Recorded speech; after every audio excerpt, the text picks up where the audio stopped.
Hi everyone, welcome back to our Success Online Academy YouTube channel. So இன்றைக்கி நம்ம என்ன பார்க்க போகிறோன்னா கம்ப்யூட்டர் அண்ட் ஆஃபீஸ் ஆட்டோமேஷன்ஸ்க்கான எக்ஸாம் டேட் சொல்லிட்டாங்க. ஸோ இன்றைக்கி தான் ஹால் டிக்கெட் வந்திருக்கு. எல்லாருமே வந்து டவுன்லோட் பண்ணியிருப்பீங்கன்னு நினைக்கிறேன். ஹால் டிக்கெட்டும் போனோஃபைடும் வந்து வெப்சைட்டில் வந்து ரிலீஸ் பண்ணிட்டாங்க. எல்லாருமே வந்து டவுன்லோட் பண்ணியிருப்பீங்க. எப்படி டவுன்லோட் பண்ணலாம், இந்த ஷார்ட் பீரியடில் என்னென்ன படிக்கலாம் அப்படின்னு சொல்லிட்டு நான் ஷார்ட்டாக சொல்கிறேன். அதுதான் இந்த வீடியோவில் பார்க்க போகிறோம்.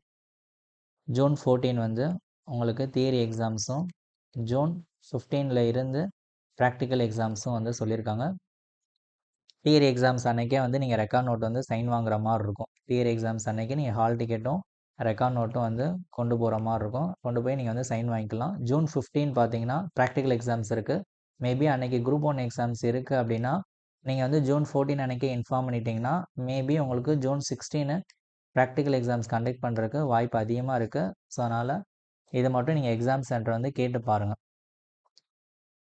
ஓகே, இப்போ எப்படி ஹால் டிக்கெட் டவுன்லோட் பண்ணணும்னா நார்மலாக வந்து நீங்கள் கூகுள் ஓப்பன் பண்ணிக்கோங்க.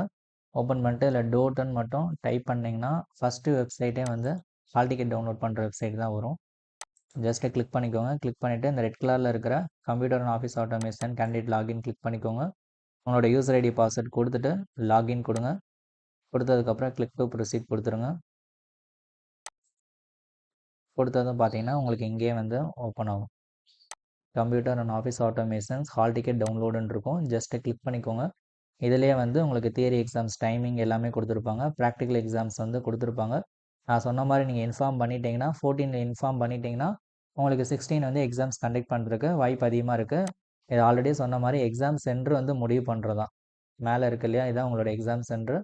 இவங்க முடிவு பண்ணுறது தான். எக்ஸாம் 10:30 அப்படின்னா முடிஞ்ச அளவு நீங்கள் 9 o'clock அங்கே இருக்கிற மாதிரி பாருங்கள். ரெக்கார்ட் நோட்டும் வந்து கொண்டு போயிருங்க. செகண்ட் பார்த்தீங்கன்னா போனஃபைட் கொடுத்துருப்பாங்க. இந்த போனஃபைட் எங்கே வந்து நீங்கள் பேஸ்ட் பண்ணணும்னா ஸ்பைரல் வந்து நம்ம ரெக்கார்ட் நோட் போட்டிருப்போம். ஃபஸ்ட்டு வந்து கீழே நேமு, ரிஜிஸ்டர் நம்பரு, காலேஜ் அந்த பேஜுக்கு அடுத்த பேஜாக போனஃபைட் வந்து ஸ்பைரலில் ஆட் பண்ணிக்கோங்க. இதுக்கு அடுத்து இண்டெக்ஸ் இருக்கும். மேபி இதுக்கு அடுத்து நீங்கள் டம்மி போனஃபைட் வச்சுருந்தாலும் ஓகே, இல்லை இண்டெக்ஸ் வச்சுருந்தாலும் ஓகே. ஓகேவா? இதை வந்து நீங்கள் 14 அன்றைக்கி வந்து ரெக்கார்ட் நோட்டு கொண்டு போகும்போது இதையுமே நீங்கள் எடுத்து வச்சுக்கணும். இதில் வந்து கேண்டிடேட் சிக்னேச்சர் மட்டும் போட்டுருங்க. மற்றபடி எதுவுமே நீங்கள் போட வேண்டாம். எக்ஸாம் டேட் எதுவுமே போட வேண்டாம். அது எல்லாமே வந்து நீங்கள் காலேஜ் எக்ஸாம் சென்டர் போய்ட்டு முடிவு பண்ணிக்கலாம். ஓகேவா? இதுதான் வந்து ஃபார்மெட்டு. இது வந்து நீங்கள் செகண்ட் பேஜு ஸ்பைரலில் வந்து பேஸ்ட் பண்ணுற மாதிரி இருக்கும். அதாவது இண்டெக்ஸுக்கு முன்னாடி பேஜு ஒரு டம்மி போனஃபைட் இருக்கும். அது இருந்தாலும் ஓகே, இல்லைனாலும் ஓகே. அந்த இண்டெக்ஸுக்கு முன்னாடி இது இருக்கிற மாதிரி இருக்கும். டம்மி போனஃபைட் இருந்தால் டம்மி போனஃபைடுக்கு முன்னாடி இதை பேஸ்ட் பண்ணணும். அவ்வளோதான். ஸோ நெக்ஸ்ட்டு தியரி எக்ஸாம்ஸ் பொறுத்தவரை இம்பார்ட்டன்ட் கொஸ்டின்ஸ் வந்து நான் வந்து கொடுத்துருக்கேன். ஒன்ஸ் வந்து இந்த பிடிஎஃப் மட்டும் பாருங்கள்.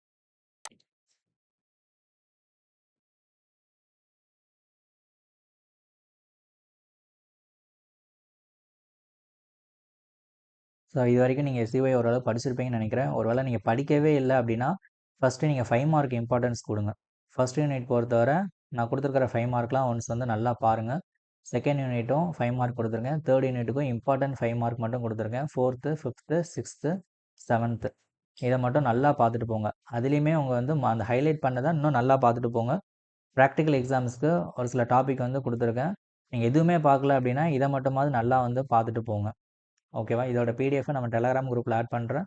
ஒன்ஸ் வந்து வெரிஃபை பண்ணிக்கோங்க. டெலகிராமோட லிங்க்கும் நான் டிஸ்கிரிப்ஷன்லேயும் ஃபஸ்ட்டு கமெண்ட்லேயும் நான் வந்து கொடுக்குறேன். அது போக லாஸ்ட் எக்ஸாம்ஸ் எப்படி நடந்தது அப்படின்னு பாருங்கள். ஃபஸ்ட்டு ப்ராக்டிக்கல் எக்ஸாம்ஸ் பொறுத்தவரை உங்களுக்கு வந்து பார்ட் ஏ, பார்ட் பின்னு சொல்லி எக்ஸாம்ஸ் வந்து நடக்கும். பார்ட் ஏல ஒரு 3 சின்ன கொஸ்டின்ஸும், பார்ட் பியில் 2 பெரிய கொஸ்டின்ஸும் கொடுப்பாங்க.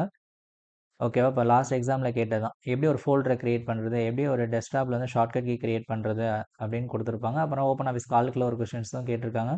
அது மாதிரி பார்ட் பியில் எம்எஸ் வேர்ட் அந்த பவர் பாயிண்ட் ப்ரெசன்டேஷன்லேருந்து ஒரு கொஸ்டின்ஸும், ஓப்பன் ஆஃபீஸ் ரைட்டர்லேருந்து ஒரு கொஸ்டின்ஸும் கேட்டிருக்காங்க. ஸோ அந்த மாதிரி தான் கேட்பாங்க. பார்ட் ஏல 3 சின்ன கொஸ்டின்ஸும், பார்ட் பியில் 2 பெரிய கொஸ்டின்ஸும் ப்ராக்டிக்கலில் கேட்பாங்க. நீங்கள் வந்து ஒரு சில எக்ஸாம் சென்டரில் பண்ண சொல்லுவாங்க, ஒரு சில எக்ஸாம் சென்டரில் எழுதுனா போதும்பாங்க, ஒரு சில எக்ஸாம் சென்டரில் நீங்கள் அவுட்புட் காமிச்சு எழுதுகிற மாதிரியும் இருக்கும். ஓகேவா? ஸோ அதுக்கப்புறம் வந்து தியரி எக்ஸாம்ஸ் பொறுத்தவரை உங்களுக்கு 10 ஃபில் இன் த பிளான்ஸ் கேட்பாங்க, 10 மேட்ச் த ஃபாலோயிங் கேட்பாங்க, 10 ட்ரூ ஆர் ஃபால்ஸ் கேட்பாங்க, 10 சூஸ் த பெஸ்ட் ஆன்சர் கேட்பாங்க. உங்களுக்கு 15 2 மார்க் 18 2 மார்க் கொடுத்து 15 2 மார்க் வந்து எழுத சொல்லுவாங்க. 6 5 மார்க் வந்து கொடுத்து எழுத சொல்லுவாங்க. எல்லாமே வந்து ஆர் டைப் கொஸ்டின்ஸ் தான். இது அல்லது இதுங்கிற மாதிரி தான் இருக்கும். மேக்ஸிமம் வந்து தியரியில் ஒரு 40 மார்க் எடுத்தால் பாஸ் பண்ணுற மாதிரி இருக்கும். 41 மார்க்கு 30 மார்க் வந்து மொத்தமாக 2 மார்க்கு, ஒரு 30 மார்க் வந்து 5 மார்க்கு. ஓகேவா? மொத்தமாக ஆட் பண்ணால் 100 மார்க் இருக்கும். இல்லை ஒரு 40 மார்க் எடுத்தால் நீங்கள் பாஸ் பண்ணுற மாதிரி இருக்கும். 1 மார்க்கை பொறுத்தவரை புக் பேக்கு மட்டும் நல்லா படிச்சுட்டு, புக் பேக் 1 வேர்டு மட்டும் நல்லா படிச்சுட்டு, 5 மார்க் பொறுத்தவரை நான் கொடுத்துருக்கிற டாப்பிக்கில் இருக்கிற கொஷின்ஸ் மட்டும் நீங்கள் ஒன்ஸ் வந்து ரீட் பண்ணிக்கோங்க. உங்கள் ரிலேட்டடாக நீங்கள் ஆன்சர் எழுதுறதுக்கு அது ஹெல்ப்ஃபுல்லாக இருக்கும்.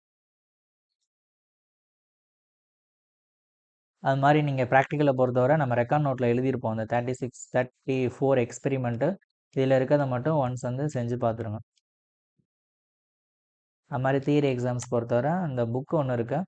அது மாதிரி வந்து அஃபிஷியலாக ரிலீஸ் பண்ண புக்ஸும் இருக்குது. இதோட லிங்க்கும் நான் வந்து இதோட பிடிஎஃப்பும் நான் வந்து டெலகிராம்லேயே வந்து ஷேர் பண்ணிடுறேன். ஒன்ஸ் பார்த்துருங்க.